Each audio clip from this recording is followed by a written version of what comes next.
Hi, നമുക്ക് bread വെച്ചിട്ട് ഒരു ഡോണറ്റ് തയ്യാറാക്കി നോക്കാം. അതിനായി ഞാൻ 6 പീസ് ബ്രെഡാണ് എടുത്തിരിക്കുന്നത്. അതിൻ്റെ സൈഡിലുള്ള ബ്രൗൺ ഭാഗം കട്ട് ചെയ്തതിന് ശേഷം വെള്ളത്തിലിട്ട് പിഴിഞ്ഞെടുക്കാം. ബാക്കിയുള്ള ബ്രെഡും അതുപോലെ ചെയ്തെടുക്കാം. ഈ ബ്രെഡ് കുഴച്ച് ഒരു മാവാക്കി മാറ്റാം.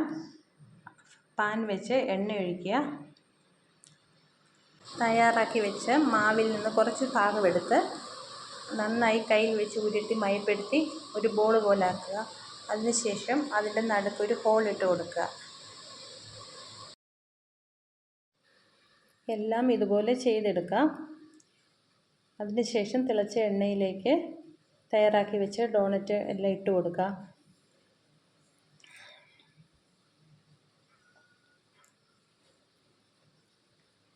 അതിനുശേഷം അത് നമുക്ക് മറിച്ചിട്ട് കൊടുക്കാവുന്നതാണ്. എല്ലാം ഫ്രൈ ആയി നമുക്ക് എടുത്ത് മാറ്റി വെക്കാം. അടുത്തതായി ചോക്ലേറ്റ് മെൽറ്റ് ചെയ്തെടുക്കാം. അതിനായി ഇതുപോലെ ഒരു പാത്രത്തിൽ ചോക്ലേറ്റ് ഇട്ട് ഇളക്കി കൊടുക്കാം. നന്നായി മെൽറ്റായ ചോക്ലേറ്റിലേക്ക് ഡോണറ്റ് മുക്കി നമുക്കെടുക്കാവുന്നതാണ്. കുട്ടികൾക്ക് വളരെ ഇഷ്ടപ്പെടുന്ന ഒരു മിനി ഡോണറ്റാണ്. ഇങ്ങനെ എല്ലാവരും തയ്യാറാക്കി നോക്കൂ. കുട്ടികൾക്കും മുതിർന്നവർക്കും എല്ലാവർക്കും ഇഷ്ടപ്പെടും.